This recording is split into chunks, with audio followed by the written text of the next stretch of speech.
اعوذ باللہ من الشیطان الرجیم بسم اللہ الرحمن الرحیم الحمد للہ والصلاة علی اہلہا اما بعد۔ نہایت قابل احترام محترم سامعین کرام، السلام علیکم ورحمۃ اللہ وبرکاتہ۔ بعد حمد و ثنا سلسلہ وار کتاب الاعتقادیہ سے جو درس سلسلہ ہم نے شروع کیا تھا، پچھلے بیان میں اللہ تبارک و تعالیٰ کی معرفت کس طرح حاصل ہوتے ہیں اس پر تفصیلی گفتگو کرنے کے بعد جناب شاہ سید علیہ الرحمٰن نے آخری ایک نقطہ بیان کیا تھا کہ وَتَخَلَّقُوا بِالْأَخْلَاقِ اللَّهِ، اور اللہ تبارک و تعالیٰ کے اخلاق کے ساتھ متصف ہو جاؤ۔ تو آگے کس طرح اللہ تبارک و تعالیٰ کے اخلاق کے ساتھ متصف ہونا ہے، کس طرح وہ اخلاق انسان اپنے اندر پیدا کر سکتے ہیں، اس حوالے سے جناب شاہ سید علیہ الرحمٰ فرماتے ہیں کہ کما ورد فی حدیث القدسی، جیسے کہ حدیث قدسی میں آیا ہے کہ لا یزال العبد یتقرب الی بالنوافل حتی احبہ، کہ میرا بندہ نوافل کے ذریعے مجھ سے نزدیک ہوتا رہتا ہے یہاں تک کہ میں اسے چاہتا ہوں۔ فاذا احببتہ، جب میں اسے چاہتا ہوں تو کنت سمعہ، تو میں اس کا کان بن جاتا ہوں، وبصرہ، اس کی آنکھ بن جاتا ہوں، وَيَدُهُ، اس کے ہاتھ بن جاتا ہوں، وَرِجْلُهُ، اور اس کے زبان بن جاتا، پیر بن جاتا ہوں، وَلِسَانُهُ، اور اس کے زبان بن جاتا ہوں، فَبِيَسْمَعُ، اور اس کے کان کے ذریعے میں سنتا ہوں، وَبِيَبْصِرُ، اور میں اس کی آنکھ سے دیکھتا ہوں، وَبِيَبْتِشُ وَبِيَمْشِي وَبِيَنْتِقُ، آگے فرماتا ہے کہ میں اس کے ہاتھ کے ذریعے پکڑتا ہوں، وَبِيَمْشِي، اور میں اس کے ذریعے چلتا ہوں، وَبِيَنْتِقُ، اور میں اس کے ذریعے کلام کرتا ہوں۔ فَمَنْ كَانَ بَصَرَهُ اللَّهُ فَهُوَ يَرَاهُ، آگے بیان فرماتے ہیں کہ پس خدا جس کی بصارت کو اپنی بصارت بنا دے وہی اسے دیکھ سکتے۔ تو محترم سامعین کرام، یہ حدیث قدسی انسان کو بندگی کے اس مقام کے تصور پیش کر رہی ہے جہاں بندہ اپنی ذات کی محدودیت سے نکل کر اللہ تبارک و تعالیٰ کی قدرت کے جلووں کا مظہر بن جاتا ہے۔ تو محترم سامعین کرام، اس مقام تک پہنچنے کی ابتدا نوافل کے ذریعے ہوتی ہے۔ بندہ جب فرض عبادتوں کے بعد نوافلوں میں مشغول ہوتے ہیں تو وہ صرف حکم کی تکمیل نہیں کر رہا ہوتا بلکہ اپنے رب کے ساتھ تعلق کو گہرا کر رہا ہوتا ہے۔ یہ نوافل دراصل اس کے دل کو نرم کرتے ہیں، اس کی روح کو لطیف بناتے ہیں اور اس کے اندر ایک ایسی کیفیت پیدا کرتے ہیں جس میں وہ اپنی خواہشات سے بلند ہو کر اللہ کی رضا کو مقدم کرنے لگتا ہے۔ تو یہ محبت وہ موڑ ہے کہ اللہ تبارک و تعالیٰ اس محبت کو اس طرح بیان کرتے کہ میں اسے اپنا محبوب بناتا ہوں۔ پھر ایک مقام آتے ہیں جہاں اللہ تبارک و تعالیٰ فرماتے ہیں کہ جہاں بندے کی زندگی کا رخ بدل جاتا ہے، اب وہ محض ایک عبادت گزار نہیں رہتا بلکہ اللہ کا محبوب بندہ بن جاتا ہے، اور محبوب کی زندگی عام لوگوں کی زندگی جیسی نہیں رہتی بلکہ اس کے اعمال، اس کے جذبات، اس کے ارادے سب میں ایک خاص نور پیدا ہو جاتا ہے کہ میں اس کا کان بن جاتا ہوں، اس کی آنکھ، اس کا ہاتھ، اس کا پاؤں اور اس کی زبان بن جاتا ہوں۔ کہ اللہ تبارک و تعالیٰ فرماتے ہیں کہ جب اللہ فرماتے ہیں تو یہاں ایک عظیم حقیقت کھلتی ہے۔ بندہ اپنے قوتوں کا مالک نظر آتے ہیں مگر حقیقت میں وہ اللہ تبارک و تعالیٰ کی قدرت کے تابع ہو چکی ہوتی ہے۔ اس کا سننا، پکڑنا، چلنا، بولنا، یہ سب اب محض اس کی ذاتی صلاحیت نہیں رہتی بلکہ اللہ کی عطا کردہ اور اللہ کے راہ میں استعمال ہونے والی قوت بن جاتی ہے۔ گویا بندہ یہاں اللہ کی قدرت کا مظہر بن جاتی ہے۔ اس کا ہاتھ جب اٹھتا ہے تو ظلم کے لیے نہیں بلکہ متصف بالاخلاق اللہ کے ذریعے، تخلق بالاخلاق اللہ کے اس حکم کے ذریعے اللہ کے وہ جب ہاتھ اٹھاتے ہیں تو ظلم کے لیے نہیں بلکہ عدل کے لیے اٹھتا ہے۔ اس کی آنکھ جب دیکھتی ہیں تو گناہ کی طرف نہیں بلکہ حق کی طرف دیکھتی ہیں۔ اس کی زبان جب بولتی ہیں تو باطل نہیں بلکہ صداقت کا اظہار کرتی ہے۔ یوں بندے کے ہر حرکت میں اللہ تبارک و تعالیٰ کی ایک جھلک بن جاتی ہے۔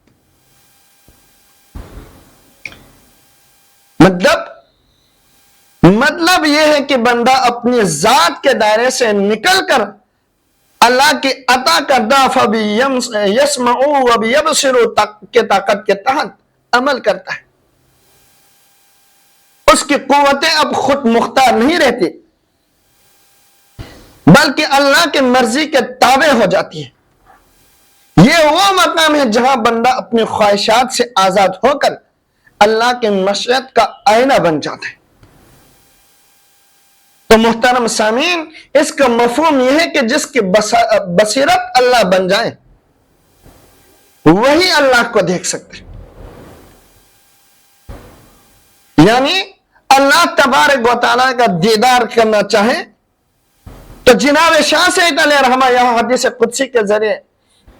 نتیجہ اخذ کر کے فرماتے ہیں کہ فَمَنْ كَانَ بَصَرَهُ اللَّهُ فَهُوَ يَرَهُ،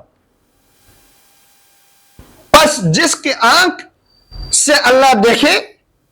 تو وہی اللہ تبارک و تعالیٰ کو دیکھ سکتے ہیں۔ آگے بیان فرمایا فَالْأَمِيرُ الْمُؤْمِنِينَ ابو الحسن علیہ السلام لِتَحَقُّقِهِ بِهَذِهِ الْمُحَبَّةِ، اسی لیے امیر المومنین جناب ابو الحسن علی علیہ السلام جب اس محبت سے متصف ہوئے تو انسلخ عن البشریت واتصفه بالربوبیہ، جناب مولا متقیان جب بشریت سے نکل کر ربوبیت کے ساتھ متصف ہوئے تو باہا وقال فی خطبۃ البیان، تو اپنے فخر میں اپنے خطبے میں ذکر کیا کہ انا اللہ، انا الرحمن، انا الرحیم، انا الاعلی، انا الخالق وانا الرازق وانا الحنان وانا المنان، کہ بندہ جب ربوبیت بشریت سے نکل کر ربوبیت کے ساتھ متصف ہوتے ہیں تو مولا متقین حضرت علی علیہ السلام نے اپنے خطبہ بیان میں فخر کے ساتھ بیان کیا۔ تو اس مسئلے کو جناب شاہ سید علیہ الرحمن نے ایک مثال کے ذریعے واضح کیا کہ وقال وَمِثَالُهُ كَالْحَدِيدِ فِي الْقُورَةِ، اس کی مثال اس لوہے کی طرح جو آگ کی بھٹی میں اِذَا اتصَّفَ بِصِفَاتِ النَّارِ مِنَ الْحُمْرَةِ وَالْحَرَارَةِ وَالْحَرَقَةِ، جب اس کے اندر آگ کی خصوصیات آ جائیں، جلانا، حرارت، سرخ ہونا، حرارت اور جلانے کا حامل ہو جائے، قال انا نار فهو محق، وہ کہے کہ میں سچا ہوں تو وہ اپنے جگہ پر صحیح ہے، اس کا دعویٰ درست ہے۔ کس حالت میں؟ فی دعواہ فی هذه الحالت، اس کا یہ دعویٰ اس حالت میں درست ہے۔ فَإِذَا أُخْرِجَ مِنَ الْقُورَةِ وَرَجَعَ إِلَى الصِّفَاتِ فَفِي هَذِهِ الْحَالَةِ إِنِ ادَّعَى النَّارِيَّةَ كَانَ كَاذِبًا، جب اس لوہے کو آگ کی بٹی سے نکال دے اب وہ کہیں کہ میں آگ ہوں تو وہ کیا ہے؟ جھوٹا ہے۔ فَالْأَنْبِيَاءُ وَالْأَوْلِيَاءُ اِذِ اُتُّصِفَ بِصِفَاتِ، جب انبیاء اور اولیاء اللہ تبارک و تعالیٰ کی صفات کے ساتھ متصف ہوئے تو رآہو، تو ان لوگوں نے اللہ تبارک و تعالیٰ کو دیکھ لی، فعرفہ، پس انہیں پہچان لیا، فعبدہ، پھر اس کے بعد اللہ تبارک و تعالیٰ کی عبادت کی، کما اخبر عن حالہ سید الاوصیاء و سید الاولیاء علیہ السلام۔ تو جناب شاہ سید علیہ رحمہ اس چیز کو بیان فرماتے ہیں کہ جس کے بارے میں ہمیں خبر دی مولا متقین حضرت علی علیہ السلام نے، رأیت اللہ، میں نے اللہ کو دیکھا، فعرفتہ، پھر اس کے بعد مجھے معرفت حاصل ہوئی، میں نے پہچان لیا اللہ تبارک و تعالیٰ کو، فعبدتہ، اس کے بعد میں نے اس کی عبادت کی، واللہ لم اعبد ربا لم یرہ، اللہ کی قسم میں نے کسی ایسے رب کی عبادت نہیں کی جس کو میں نے نہ دیکھا۔ تو محترم سامعین کرام، بندہ جب مجاہدہ کرتے ہیں، ریاست و اعتکاف نشینی کی محفلوں میں جا کر اپنے اندر موجود غلاظت، حسد، کینہ، بغض و عداوت کو ختم کرتی، جب وہ تخلق بالاخلاق، اللہ کے حکم کے مطابق اللہ تبارک و تعالیٰ کے اخلاق کے ساتھ متصف ہو جاتے ہیں، جب بندہ لا یزال عبد یتقرب الی بالنوافل، کثرت نوافل کے ساتھ جب وہ اللہ کے قریب ہو جاتے ہیں، جب اللہ اس بندے سے محبت کرنے لگتے ہیں، تو اللہ تبارک و تعالیٰ بیان فرماتے ہیں کہ میں اس کا ہاتھ بن جاتا ہوں، آنکھ بن جاتا ہوں، پیر بن جاتا ہوں۔ تو اس حدیث قدسی سے ہمیں یہ نتیجہ اخذ ہوتے ہیں کہ جس کی آنکھ اللہ بن جائے تو وہی اللہ تبارک و تعالیٰ کو دیکھ سکتا ہے۔ محترم سامعین کرام، جناب شاہ سید علیہ رحمہ آگے بیان فرماتے ہیں کہ امت کے درمیان رؤیت باری تعالیٰ کو لے کر مختلف اختلافات پائے جاتے ہیں۔ تو فرمایا کہ فمن قال رؤیت اللہ محال للبشر ما دام بشرا صدقہ، پس جس نے یہ کہا کہ اللہ تبارک و تعالیٰ کو دیکھنا انسان کے لیے محال ہے، ناممکن ہے جب تک وہ بشر ہے، تو شاہ سید علیہ رحمہ فرماتے ہیں وہ اپنی جگہ پر درست ہے، کیونکہ انسان کے بشری حالت کو سامنے رکھا جائے تو ہمیں یہ بات سامنے آتی ہے کہ انسان کی تمام چیزیں، انسان اپنی ظاہری، مادی اور محدود حیثیت میں انسان کو دیکھا جائے تو اس کی آنکھ، اس کا ادراک، یہ سب محدود ہے۔ اس محدود دائرے میں وہ ایسی حقیقت کا احاطہ نہیں کر سکتا جو لامحدود ہو۔ اس لحاظ سے جو یہ کہتا ہے کہ بشر کے لیے رؤیت باری تعالیٰ محال ہے، وہ اپنے جگہ پر درست بات ہے، کیونکہ وہ انسان کی موجودہ حالت کو دیکھ کر بات کر رہا ہے، یعنی انسان کے ظاہری عقل، ظاہری اور رسمی عقل، جزئی عقل یا ظاہری آنکھ اللہ تبارک و تعالیٰ کے ادراک نہیں کر سکتی، کیونکہ انسان کی یہ آنکھ، جزئی عقل، یہ تمام چیزیں کیا ہے، ایک محدود حد تک کے لیے، اور ذات باری تعالیٰ لامحدود ہے، ایک محدود چیز لامحدود کا ادراک نہیں کر سکتے۔ دوسرے نمبر پر شاہ سید علیہ رحمہ فرماتے ہیں وَمَنْ قَالَ رُؤْيَةُ اللَّهِ لَيْسَتْ بِمَحَالٍ صَدَقَةٍ، اور جو کوئی کہے اللہ کو دیکھنا ناممکن نہیں، وہ اپنی جگہ پر درست ہے۔ یہاں جناب شاہ سید علیہ رحمہ اس طبقے کے حوالے سے ذکر کریں جو مجاہدات، ریاست کے ذریعے اپنے اندر تخلق بالاخلاق، اللہ کے حکم کے مطابق اللہ تبارک و تعالیٰ کے اخلاق کے ساتھ منسلک ہو جاتے، اور وہ انسلخ من البشریت، بشریت سے نکل کر وہ ربوبیت کے ساتھ خاص ہو جاتے ہیں، تو ان کے لیے اللہ کو دیکھنا ناممکن نہیں۔ پھر جناب شاہ سید علیہ رحمہ نے اس کے جواب میں بیان فرمایا لِأَنَّ اللَّهَ يَرَى نَفْسَهُ، کیونکہ اللہ تبارک و تعالیٰ اپنے نفس کو دیکھ سکتے ہیں۔ وَمَن نَوَّرَ اللَّهُ بَصِيرَتُهُ بِنُورِهِ رَآهُ، جس کو اللہ تبارک و تعالیٰ اپنی بصیرت سے اس کی آنکھ کو روشن فرمائے تو وہی اللہ کو دیکھ سکتے، تو وہ خوش نصیب طبقہ، تو وہ خوش نصیب طبقہ جو اللہ تبارک و تعالیٰ کو دیکھ سکتے ہیں وہ ہے مجاہدہ کرنے والے، اور اللہ تبارک و تعالیٰ کے احکامات پر عمل کر کے، اپنے نفس کشی کر کے تخلق بالاخلاق، اللہ کے حکم کے مطابق اللہ کے اخلاق کے ساتھ متصف ہوتا ہے۔ تو محترم سامعین کرام، آخر میں جناب شاہ سید علیہ رحمہ بیان فرماتے فصار الاختلاف اللفظی،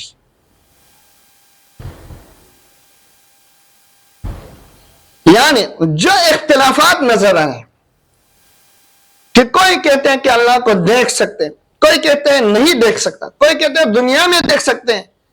دنیا میں نہیں دیکھ سکتے، آخرت میں دیکھ سکتے، کوئی کہتے ہیں دنیا و آخرت دونوں میں نہیں دیکھ سکتے۔ تو شاہ سید علیہ رحمہ فرماتے ہیں فصار الاختلاف اللفظی، تو یہ تمام چیزیں لفظی اختلافات ہیں، یعنی جو اختلافات نظر آ رہے ہیں وہ دراصل حقیقت میں اختلاف نہیں، بلکہ الفاظ اور زاویہ نظر کا فرق ہے۔ ایک شخص بشر کے محدود حالت کو دیکھ کر انکار کر رہا ہے، دوسرا حقیقت کے امکان کو دیکھ کر اس بات کر رہا ہے، تیسرا اس کیفیت کو بیان کر رہا ہے جہاں نور الہی کے ذریعے دیکھنا ممکن ہو جاتا ہے۔ گویا تینوں باتیں اپنے اپنے مقام پر درست ہیں، مگر چونکہ ہر ایک نے مختلف زاویے سے بات کی اس لیے اختلافات پیدا ہو گئے ہیں۔ حقیقت میں یہ اختلافات نہیں بلکہ تعبیر کا فرق ہے، الفاظ بدلے ہیں مگر اشارہ ایک چیز کی طرف۔ تو محترم سامعین کرام، یہاں دو چیز کی طرف میں توجہ مبذول کرنا چاہوں گا۔ اولا جناب شاہ سید علیہ رحمہ کے مطابق رؤیت باری تعالیٰ ممکن ہے کہ نہیں؟ تو پہلا، آخر میں جناب شاہ سید علیہ رحمہ نے ایک نقطہ ذکر کیا کہ شاہ سید علیہ رحمہ کے نزدیک رؤیت کا اقرار کرنے والا اور انکار کرنے والا دونوں کے درمیان جو اختلاف ہے وہ اختلاف لفظی ہے، ان میں فرق اعتباری ہے۔ یعنی دنیا میں جتنے طبقے، کوئی کہتے ہیں کہ اللہ کو دیکھ سکتے ہیں، کوئی کہتے ہیں نہیں دیکھ سکتا، کوئی کہتے ہیں دنیا میں نہیں دیکھ سکتا، آخرت میں دیکھ سکتا، تو یہ تمام چیزیں صرف لفظی اعتبار سے کیا ہے، اس میں اختلافات پائے جائیں۔ جیسے یوں کہیں کہ جب تک انسان بشریت کے خون میں ہے تو رؤیت باری تعالیٰ ممکن نہیں، یہ سچ ہے۔ اور رؤیت کا اقرار کرنے والا کہتے ہیں کہ اللہ تبارک و تعالیٰ کا رؤیت محال ہے۔ یہ نظریہ اس حوالے سے صحیح ہے کہ اللہ اس کی بصارت کو اپنے نور سے روشن کرتا ہے تو اللہ کو دیکھ سکتا ہے۔ انسان جب تک انسانی اوصاف سے موصوف ہے تو اس کی ظاہری آنکھ اللہ تبارک و تعالیٰ کے دیدار کو برداشت نہیں کر سکتا، اور جب بندہ ریاضت اور مجاہدہ کرتے کرتے فنا فی اللہ ہو جاتے ہیں اور اپنی ہستی کو کھو دیتے ہیں، اس مقام پر اگر وہ کہے کہ میں نے اللہ کو دیکھا ہے تو وہ صحیح ہے۔ جیسے کہ مولا متقیہ نے کہا رأیت اللہ، اللہ تبارک و تعالیٰ کو میں نے دیکھا، فعرفتہ، پھر اس کے بعد میں نے اس کو پہچان لیا، فعبدتہ، اس کے بعد میں نے اس کی عبادت کی، واللہ لم اعبد ربا لم یرہ، اللہ کی قسم میں ایسے رب کی عبادت نہیں کرتا جس کو میں نے نہیں دیکھا۔ تو شاہ سید محمد نوربخش کا نظریہ یہ ہے کہ انسان کو انسانی اوصاف میں ہوتے ہوئے ظاہری آنکھ سے اللہ کا دیدار ناقابل برداشت ہے، لیکن جب روحانی کمالات کو پہنچ کر اس کی آنکھ اللہ کی آنکھ بن جاتی ہے تو اس وقت وہ اللہ کو دیکھ سکتا ہے۔ اس طرح یہ نظریہ دونوں نظریوں کے بین بین ہوا، یعنی جو کہتے ہیں کہ اللہ تبارک و تعالیٰ کو دیکھنا ممکن نہیں، انسان جب تک انسانی خول میں ہے تب تک انسان کو دیکھنا ممکن نہیں، جناب شاہ سید علیہ رحمہ کا نظریہ۔ جو کوئی کہتے ہیں کہ اللہ کو دیکھنا ممکن ہے تو شاہ سید فرماتے ہیں کہ جب بندے کی آنکھ اللہ بندے کی آنکھ بن جائے تو وہ اللہ تبارک و تعالیٰ کو دیکھ سکتے ہیں۔ محترم سامعین کرام، آخر میں ایک اعتراض کا ازالہ کرتا چلوں کہ بعض اہل ظاہر کا اعتراض ہے کتاب الاعتقادیہ میں خطبۃ البیان کے حوالے سے، جو کہتے ہیں کہ اس میں حضرت علی علیہ السلام نے خدائی دعویٰ کیا ہے۔ بندے کا خدائی دعویٰ کرنا شرک ہے۔ اولا اس کا جواب جناب شاہ سید علیہ رحمہ نے کتاب کے اندر دیا ہے کہ تخلق بالاخلاق اللہ تبارک و تعالیٰ کے اخلاق کے ساتھ متصف ہو جاؤ. اور حدیث قدسی بھی جناب شاہ سید علیہ الرحمٰن نے ذکر کیا کہ لا یزال عبد یتقرب الی بالنوافل حتی احبہ فاذا احببتہ کنت سمعہ وبصرہ ویدہ ورجلہ ولسانہ، کہ بندہ اللہ تبارک و تعالیٰ کے جس نوافل کے ذریعے ہی اللہ تبارک و تعالیٰ کے قرب حاصل کرتے ہیں، یہاں تک کہ اللہ اس سے محبت کرنے لگی. اللہ فرماتا ہے جب میں اس سے محبت کرتا ہوں تو میں اس کے آنکھ بن جاتا ہوں، ہاتھ بن جاتا ہوں، اس کے پیر بن جاتا ہوں، اس کے زبان بن جاتا ہوں، اور اس کے اسی اعضاء کے ذریعے میں بولتا ہوں، میں سنتا ہوں. تو محترم سامعین کرام، بیان کردہ حدیث کے مطابق جب مولائے کائنات اللہ تبارک و تعالیٰ کے صفات کے ساتھ متصف ہو کر اور بشریت کے خول سے نکل کر اللہ تبارک و تعالیٰ کی قوت سے مظہر ہو کر ان اللہ ان الرحمن کہیں، تو یہاں کفر ثابت لازم نہیں آتی. اس کو جناب شاہ سید علیہ الرحمٰن نے ایک مثال کے ذریعے یوں سمجھایا کہ لوہے کو آگ کے بٹی میں ڈالا جائے اگر، اور اس کے اندر آگ کے اندر جو خصوصیت پائی جاتی ہے وہ پائے جائے، کہ آگ کے اندر تین خصوصیت، تین اوصاف ہے آگ کے. ایک لال کلر کا ہونا، سرخ ہونا، جلانے کی طاقت اس کے اندر آ جاتی ہے، حرارت. جب یہ تینوں اوصاف اس لوہے کے اندر آئے اور لوہا کہے کہ میرے آنکھ ہوں، تو وہاں اس صورت میں وہ جھوٹا نہیں بلکہ اس کا دعویٰ صحیح ہے. اور دوسرے نمبر پر جب اس کو اس بٹی سے نکال دیا جائے اور اس کے اندر جو آنکھ کس اوصاف پائی گئی تھی وہ ختم ہو جائے اور اب وہ پکارے کہ میں آنکھ ہوں، تو وہ جھوٹا ہے. تو جناب شاہ سید علیہ الرحمٰن نے یہاں اسی مثال کو پیش کر کے بیان فرمایا کہ بندہ جب اللہ تبارک و تعالیٰ کے اتنا قریب ہو جائیں، تخلق بالاخلاق اللہ کے مطابق اللہ کے اخلاق سے متصف ہو جاتے ہیں،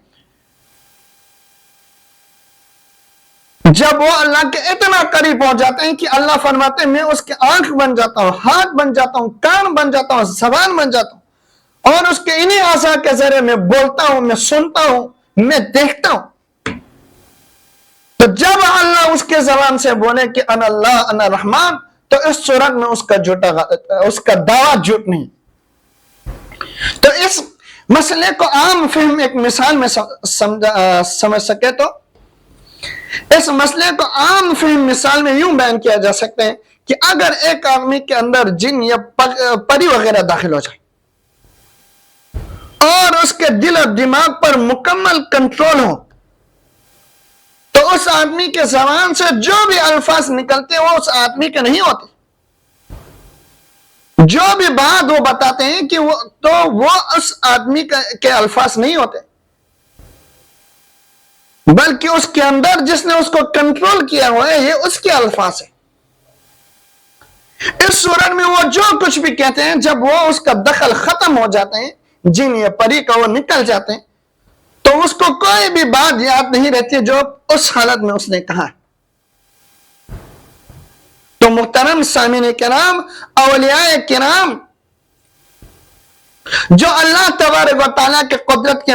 مظہر بن جاتے ہیں، تو ان کے منہ سے ایسے الفاظ نکلتے ہیں جو ظاہراً شریعت کے خلاف ہوتے ہیں، حقیقتاً، مگر باطناً وہی حقیقت میں پایا جاتا ہے. تو اس طرح کی باتوں کو شریعت کے اصطلاح میں شطحیات کہتے ہیں. شطحیات ظاہر میں شریعت کے خلاف، یعنی شریعت خلاف شرع معلوم ہوتے ہیں، جبکہ باطن میں حقیقت میں پائے جاتے ہیں. جیسا کہ کہا جاتا ہے جناب منصور حلاج کے حوالے سے، ان الحق پکارنا، یا مختلف روایات ہمیں ملتے ہیں. جناب شاہ ہمدان رحمت اللہ علیہ کا قم باذنی کہہ کر مردے کو کھڑا کرنا، یہ تمام کیفیات وہ کیفیات ہیں کہ بندہ جب بشریت کے خول سے نکل کر ربوبیت کے ساتھ متصف ہوتے، تو ان صورتوں میں یہ کیفیات اس وقت واقع ہوتی ہیں کہ بندہ جب مسکرات باطنی کے ذریعے اللہ تبارک و تعالیٰ کے عشق میں جذبیت کے مقام پر، فنا فی اللہ کے مقام پر، بقا باللہ کے مقام پر جب فائز ہوتے، اس صورت میں ان کے الفاظ اور ان کے منہ سے نکلے ہوئے الفاظ پر فتویٰ لگانا یہ درست نہیں، کیونکہ اس حالت میں جو بات نکلتے ہیں اللہ کی طرف سے ہے، وہ آدمی مظہر ہو کر وہ الفاظ نکل جاتے ہیں۔ تو محترم سامعین کرام، یہ تھا مختصراً خطبۃ البیان پہ اعتراض کرت۔ دعا ہے کہ پروردگار ہمیں دین کو سمجھنے کی توفیق عطا فرما۔ وآخر دعوانا الحمدللہ رب العالمین۔